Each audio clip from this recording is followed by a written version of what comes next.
First, you have some time to look at questions 1 to 6.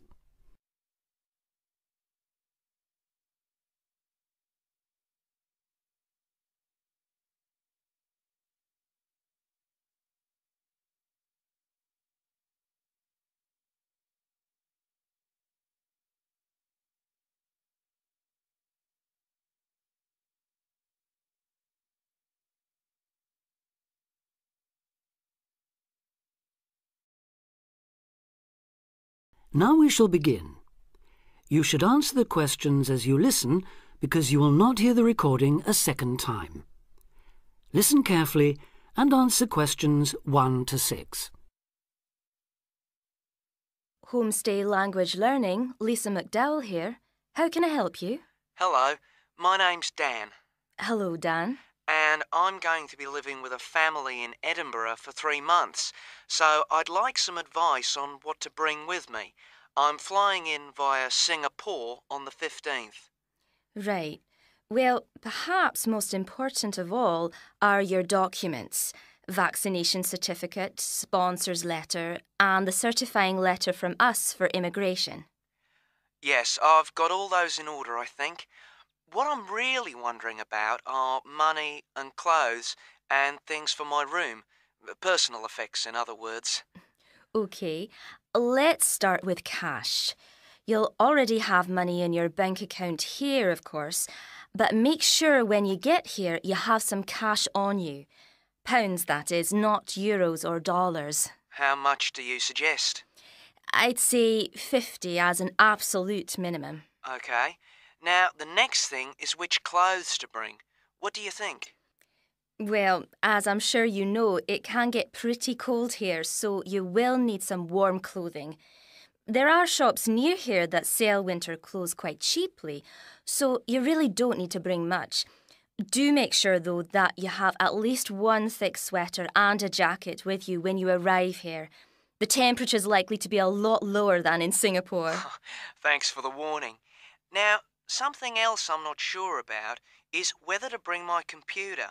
It's a laptop, so it won't take up much room. 2 problems. Firstly, it might not be compatible with the electricity supply in this country. And secondly, there's a risk of it getting broken in transit. Someone travelling here had hers smashed only last month. But surely I can carry it as hand luggage. Usually, yes, but because of all the tight security right now, you may have to check it in. So my advice is to leave yours at home. OK, I think I will. Is there anything else you'd advise against bringing? Well, you won't need household or cooking things. They'll all be provided. And importing food, of course, isn't allowed by customs, though I imagine you already knew that. Well, yes. But there are 1 or 2 things I'd suggest you find room for in your suitcase. Yes? Perhaps a few of your favourite cassettes or compact discs. Of course, you might be able to find them in the shops here, but then again, you might not. That's a good idea. Anything else? Yes, some photographs of people and places that are special to you could be nice. They can really make your room feel like home. It's just a thought. I'll see if I've got a few good ones. Before you hear the rest of the conversation, you have some time to look at questions 7 to 10.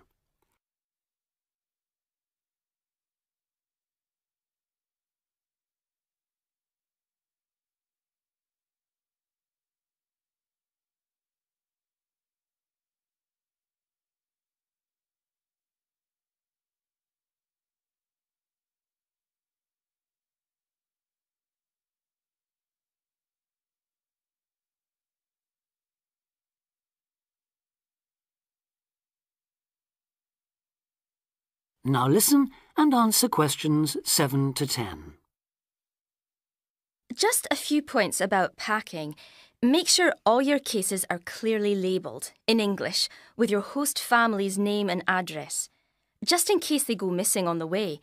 It has been known to happen. What name do I write, by the way? It's Wark. Lewis and Amy Wark. So that's W-A-L-K? It's actually W-A-R-K. But we'll be posting full details to you later this week. Right, fine. And I'd better put some essentials in my hand luggage, enough for a night or two in case, as you say, anything happens to my main cases. Yes, I'd recommend a change of t-shirt and socks and so on, plus any medication you may need, and a toothbrush, of course. And my tights. Your tights? Yes, for the flight. Wearing them helps prevent deep vein thrombosis when you're flying long distances, not getting any exercise. Oh yes, I've heard about that. Now, talking about exercise, there's one last thing. When you've packed your baggage, check you can carry it, all of it, at least 500 metres without any help. You may have to do that. Okay. Well, thanks for all your help. You've cleared up a lot of points. Oh, you're welcome. Have a safe journey, and we'll look forward to seeing you next month. Bye. Bye.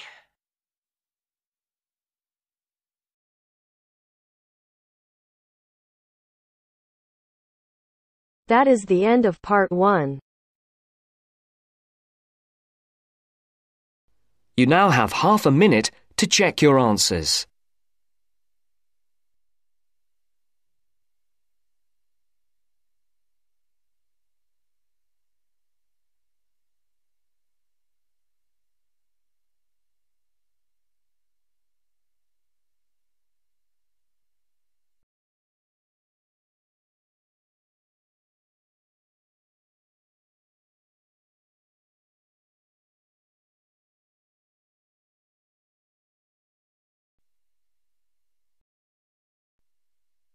Now turns to part 2.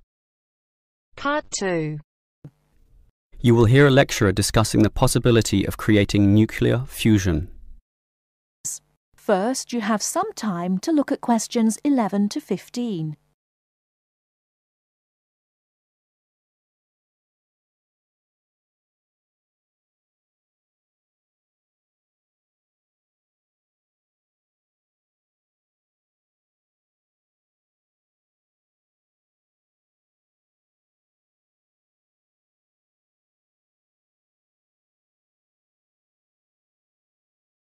Now, listen carefully and answer questions 11 to 15. We look at the sun, a huge ball streaming out essentially limitless energy into space, and we think about how we need that energy here on Earth. Our oil reserves are running out, coal burning causes much pollution, and nuclear energy has many dangers. But where does the sun itself get its energy? The answer is that the sun makes it using fusion, or, more specifically, in a hydrogen fusion process. There is no pollution, no radioactivity, no waste products, and we have plenty of hydrogen. So, hydrogen fusion seems the perfect answer to our energy needs, and scientists have long attempted to achieve it here on Earth. So what happens during this process? The first step is to make two light atomic particles approach. In the case of our sun, these are hydrogen particles, the lightest and also the easiest to deal with. However, the problem is that the nuclei of atoms have electric fields, and fusion between these particles is opposed by their similar electric charge. They most naturally repel each other, and the nuclei of all elements are exactly the same in this respect. Thus, in order to overcome this repulsion and force them together, in the second step, the particles are heated. The trouble is, you need a lot of heat, incredible temperatures of the sort only seen on the surface of the sun. This is many millions of degrees, far higher than the melting point of any known material. Still, the concept is simple. The hot, wildly moving particles, which are now called plasma, will crash into each other, resulting in the third step, the fusion into helium, which releases energy and begins a self-sustained process. Before you hear the rest of the talk, you have some time to look at questions 16 to 20.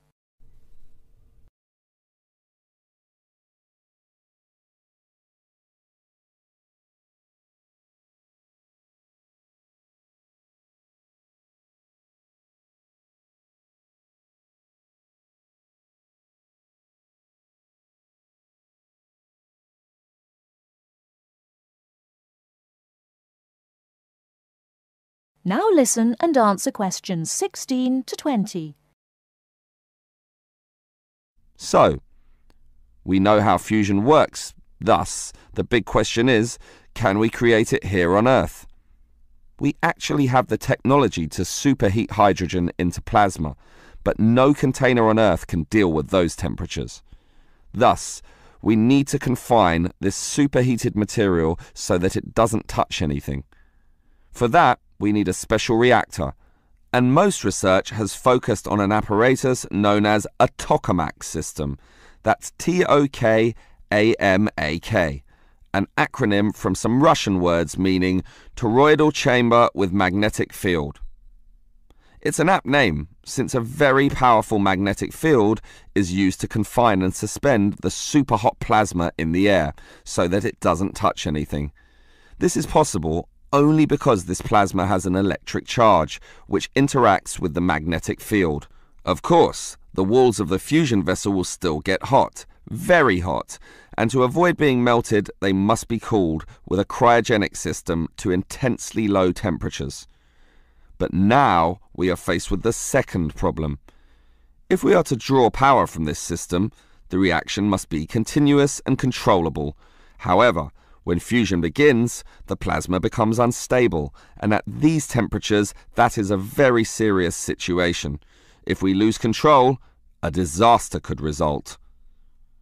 Despite the obstacles, in 2010, a European device managed some success, but needed far more power to generate the fusion reaction than that produced from the fusion itself. Obviously then, it was not useful as a power source. More to the point, this system could only sustain a fusion reaction for a fraction of a second. Yet, to self-sustain, the fusion needs to run for at least 10 seconds. And the future looks bleak. Unfortunately, most scientists predict that many decades will have to pass before fusion power can become a practical reality. That is the end of part 2. You now have half a minute to check your answers.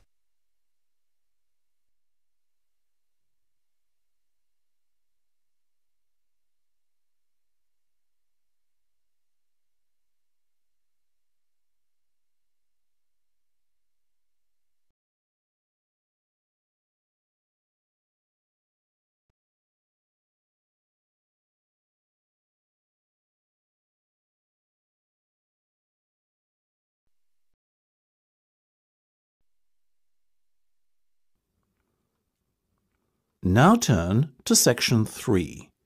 Section 3. You will hear a discussion between two students and their tutor. First, you have some time to look at questions 21 to 25.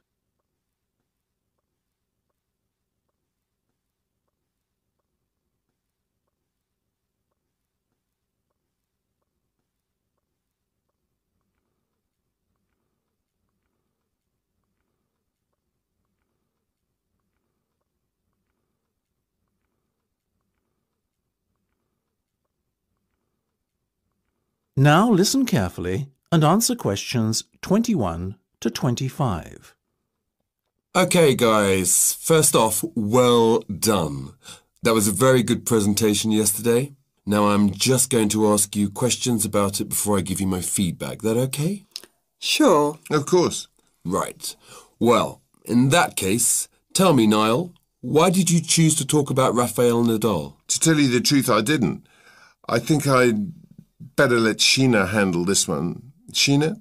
Yes, it was my decision to pick Nadal. Now, that might be a strange choice for a presentation entitled Someone Who Inspired Me to Study Psychology, but... Yes, but I was going to say, it does seem rather an odd choice. Was it simply down to the fact that he's a sporting hero of yours and so a role model? You talk about him a lot, Sheena, so this much is clear. It's true. Nadal is someone I look up to, but my reasons for choosing him were totally professional. You see, I doubt perhaps in the history of tennis that there was ever a better match player than him, and that got me thinking, what is the secret to his success? How does he control his nerves so splendidly? The more we started to look into his background, the more I realised Sheena was right. Nadal was a perfect candidate for this study. He is, on so many levels, a very well-balanced character, and it was fascinating to gain an insight into the mind of this great champion over the last few weeks. I'll admit that I was at first somewhat unsure about whether or not I should back Sheena on this one, but it didn't take long for our research to put us at ease. So, while most of the students were researching Freud and other visionaries in the field of psychology and psychoanalysis, you were looking into a present-day sports star? Does that not strike you as a little odd? Of course, we knew it was a risk. After all, there was a danger that no one, least of all you, would take us seriously when we stood up on stage and started our presentation. That said, I think it is in the spirit of psychology to be inquisitive and adventurous and not just stick to the conventional. Otherwise, how would the field have come so far, as it has done already? Well, I must say, your risk certainly paid off. Yours was, without a shadow of a doubt, the most interesting and original presentation I saw. And judging by the reactions of the other students, I would have to say that everyone else was equally impressed. Thank you. I'm so glad you think so. Yes, but notwithstanding your excellent presentation content, we must remember that the marks for this project are awarded based on a number of criteria, and we'll examine those in a few minutes. But first, another question. Where did you find your sources? Well, and I don't quite know how we managed it, but we were able to secure a face-to-face interview with Nadal while he was over here for the Wimbledon Tennis Championship, so we weren't reliant on newspaper articles and interviews or any other forms of secondary sources. We did, however, find the library's sports archive, an invaluable backup aid to help us fill in the gaps and piece together our interpretation of what makes Nadal such a mentally strong champion. Before you hear the rest of the discussion, you have some time to look at questions 26 to 30.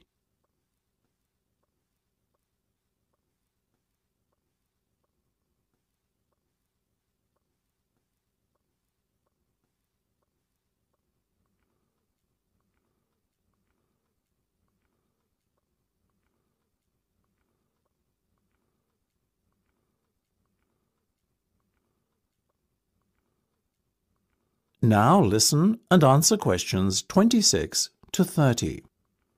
Okay, well, as I said, congratulations again for your excellent work. Now it's time for my feedback. The first area where marks were awarded is in your use of equipment. I felt that had you not been a little too reliant on the overhead projector, and had you, for example, used the interactive whiteboard and audio equipment a little more effectively, you would have received top marks in this section. As things stand, though, your use of equipment was still very satisfactory. It's just a shame as it was an opportunity missed to score full points. The next area I was asked to assess is content. As you might have guessed, I simply can't fault you on that. Highly original work, so well done. As for your timing, I felt that the two of you were a little too over-rehearsed, so the presentation felt, at times, a little robotic. That said, again, it was very satisfactory, and you would get full points for effort. Sadly, though, there is such a thing as trying too hard, and that cost you top marks here, I'm afraid. Oh, I see. Right. What was particularly impressive, though, was the thick handout you'd prepared for everyone. I took it home to read through it afterwards, and it was very well written. But not alone that, it also enhanced my experience of the presentation itself on the day, as I was able to refer to the handout for further information on what was being discussed and to answer any questions I had. Very nice. As for your level of interaction, well, you had so much that you were intent on packing into your 20-minute time slot that sadly you run out of time at the end, which left no room whatsoever for interaction and no one had the chance to ask you any questions. You've probably guessed, therefore, that you did worse than average in this department, and unfortunately, your score will have to reflect this. Oh my goodness, everything sounded so positive at the start. That is a big disappointment. We worked so hard. Now, don't be so quick to get deflated. Remember, your presentation skills only count for 15% of the project grade. Your score in this assessment, even if it were terrible, would still not be enough to prevent you from getting top marks overall. It's very hard to score well in the presentation assessment anyway, so believe me, you both did reasonably well. Thank you. I wish I felt like that. Yes, your feedback was very constructive. We're just a little disappointed with ourselves. Why? That's the end of section 3. You have half a minute to check your answers.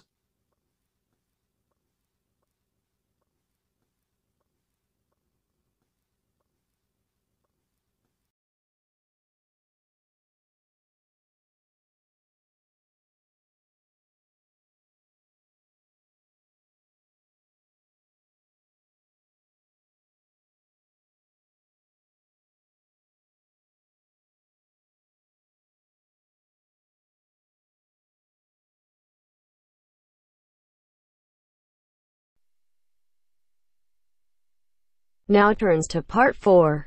Part 4. You will hear a lecture about sports. First, you have some time to look at questions 31 to 40.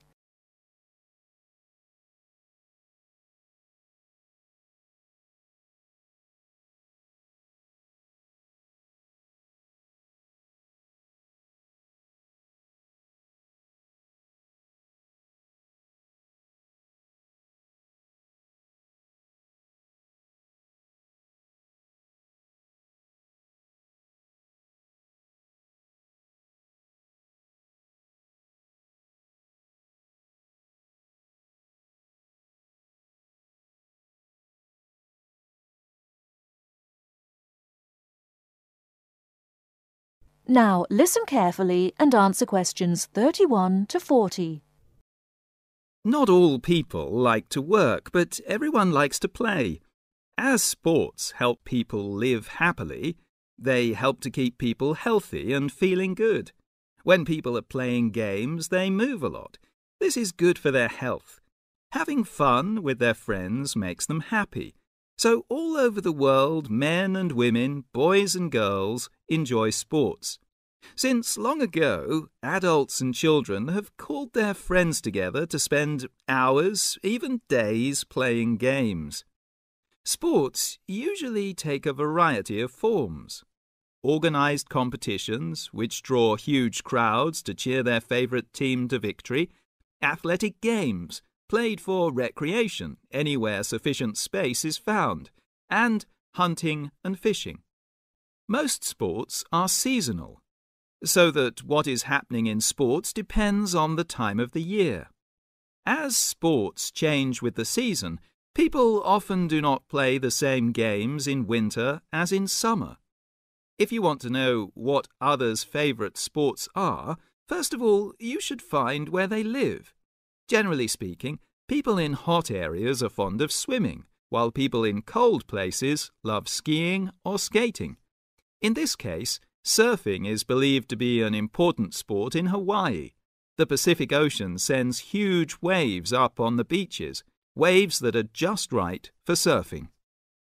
Some sports, including wrestling, boxing, horse racing, etc., are called spectator sports, as the number of spectators greatly exceeds the number of players in the game. Other sports are called participant sports, drawing a crowd of onlookers only on special occasions, such as tournaments.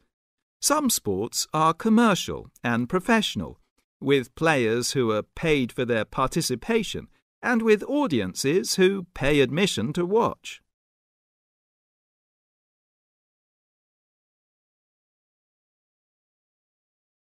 That is the end of Part 4. You now have half a minute to check your answers.